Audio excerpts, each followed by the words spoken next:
Hello, and welcome to the W.A.I.T channel. What Am I Thinking? A podcast where two sisters share uplifting conversations on fun and sometimes serious topics. Join us each week by clicking the notification bell and subscribing to our channel. If you enjoy the show, use the share link. It's one of the best ways to expand the conversation. Hello and welcome back to What Am I Thinking? Today we're going to dive into Season 7 of Summerhouse. I am so looking forward to this, and it's so funny because when this franchise started, I just thought, what? And then the next thing I knew, I was really enjoying it. So we've got Mya is back. Kyle and Amanda married. My girl Paige and Ciara. Yeah. And Danielle. Lindsay Hubbard. And Carl. I'm praying for you, brother. And then we've got some new people. Samantha, Chris, and Gabby, as well as old friends, Andrea. How's his name pronounced? Is it Andrea? Andre. And Corey. And I'm wondering if Luke is going to pop in. I don't know. I haven't seen any trailers with him in it, but that doesn't mean anything. Right. So, Yeah, although he's always getting in trouble, whether it's winter house or summer. I know. He needs to go someplace and sit down and make some jewelry.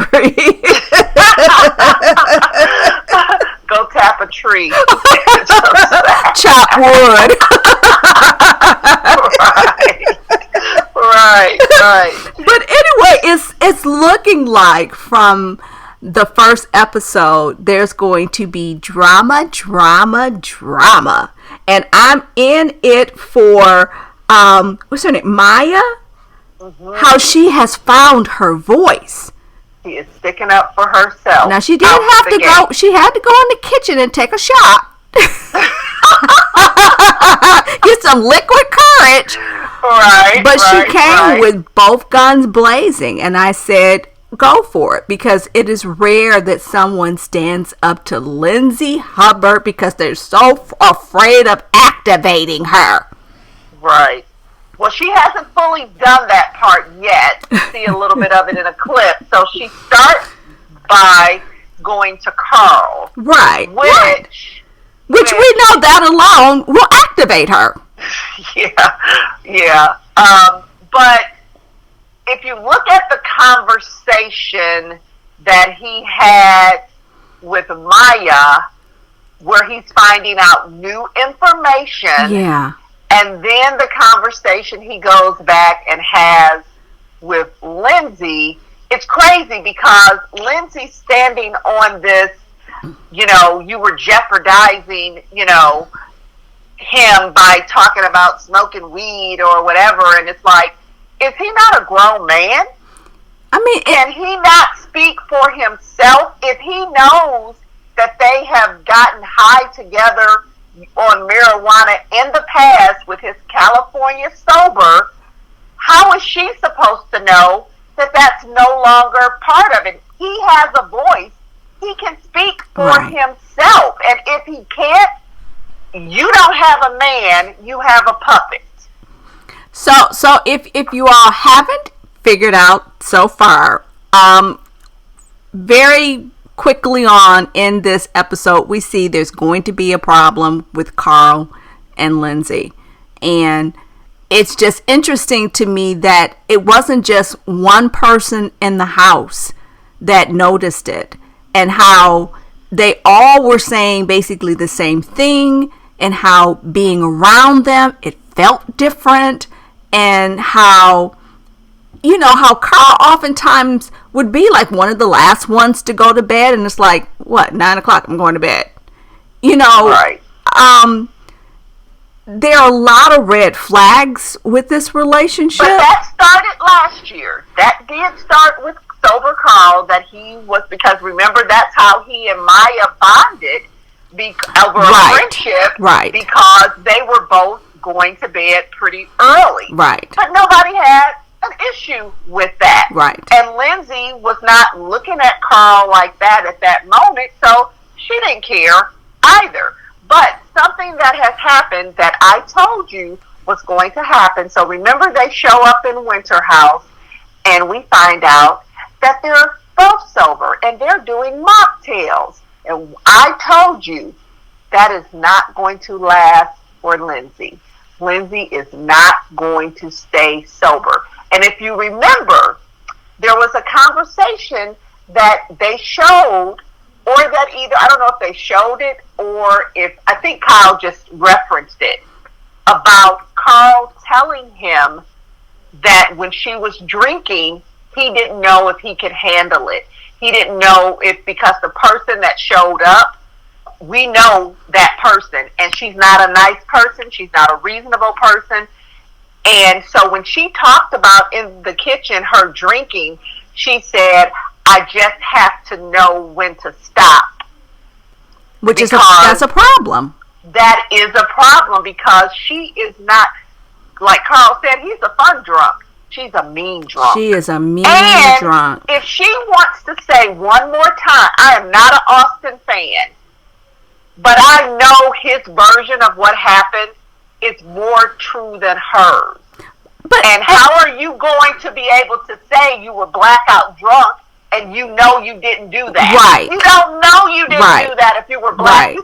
You can't have, what we love to say both things can be true, but not in that case. No. You cannot be blackout drunk. It's one moment I wake up the next morning, I'm in his arms, and it's like, okay, so you remember that, but there's some McDonald's. Yeah, there was a time span in between all of that, and she probably did that.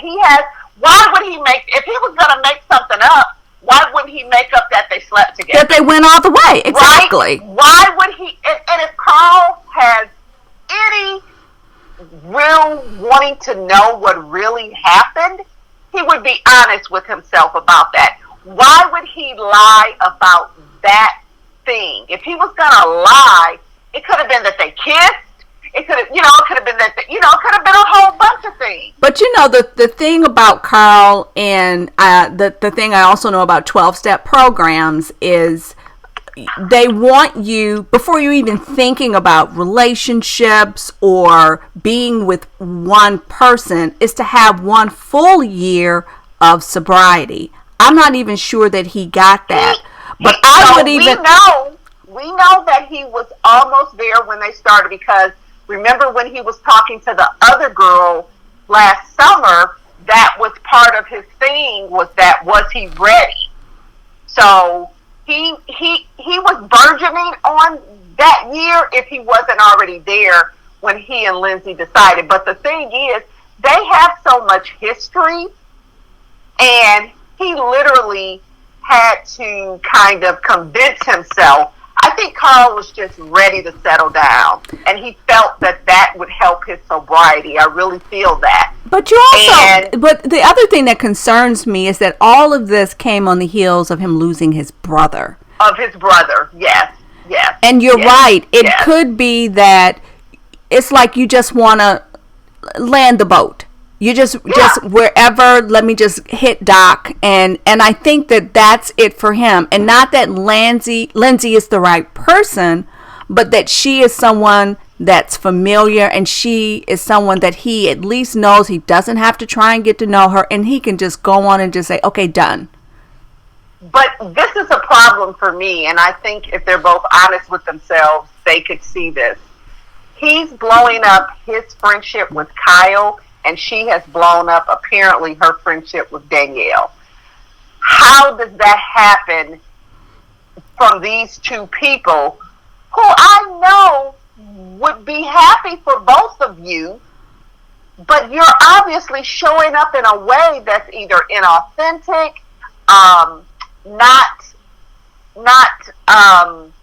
there's concern. And the most of the concern, I have to say, probably lands on Carl, because Lindsay's not doing anything that Lindsay doesn't want to do. Always. That's always the case. And that is the reason I believe her relationship with Danielle hit a rock in the road, because you have to do it Lindsay's way.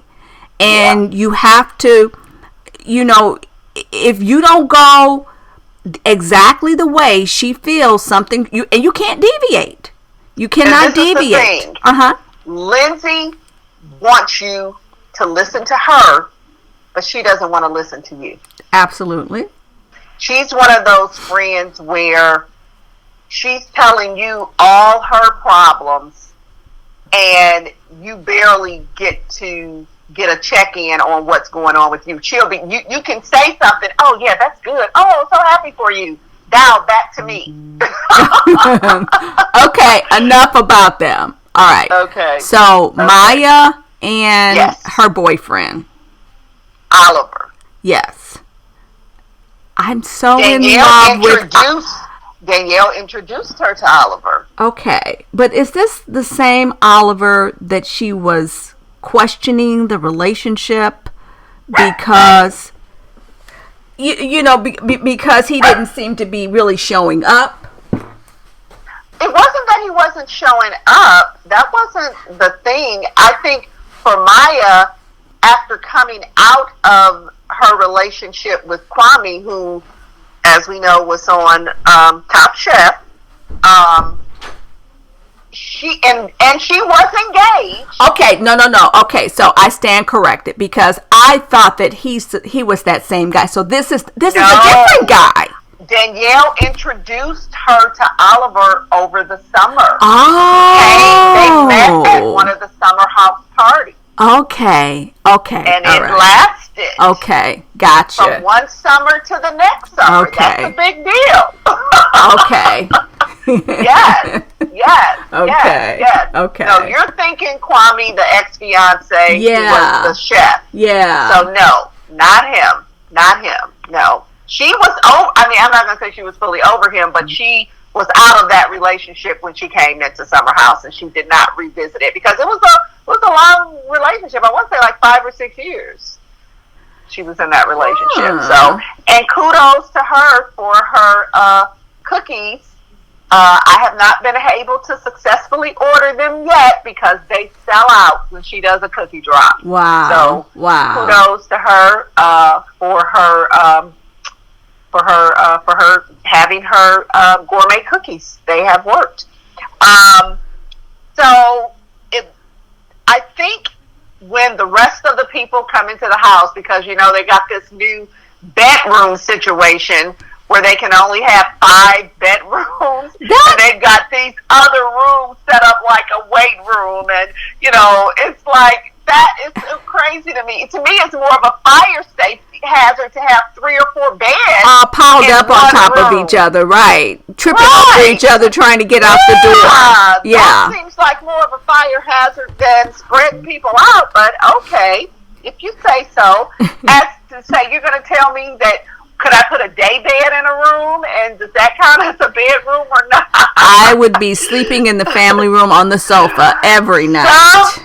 Something. I mean, yeah, because you're throwing people in together that, like, Sam had to sleep in that room. I think Sam, Gabby, and Paige in a room together, just like that. Right. Gabby knew Paige because Gabby was Paige's friend. But in any case, that's a little weird. So I'm looking forward to seeing how everything plays out, trying to see if there's going to be some romance between Chris and Sam. But like I said, it seems like Chris likes Samantha, but Samantha looked like she might have been digging the other guy who Gabby was also digging, who I can't think of his name, but he was a friend of Chris. So right, okay, right, okay, yeah, at the pool. That will be right at the pool party. So that'll be interesting to watch. And it seems like when Ciara comes in, can't tell if she is interested in Corey or or Chris, or I don't know. So that'll be interesting to see how all that happens. So it's a lot to look forward to in Summerhouse. If you haven't started watching, if you have never watched before, go back and watch the other 6 seasons, binge watch them, and get caught up, because it is a good guilty pleasure watch to watch Summerhouse. So that's what we're thinking about Summerhouse. Tune in to hear what we are thinking about Bravo, pop culture, and so many other topics each and every week. We drop a new episode on Sunday. Thanks for listening, and comment and put the bell on, Lord, so yes. So that you can be notified as soon as the episode is uploaded to YouTube. All right. Thank you.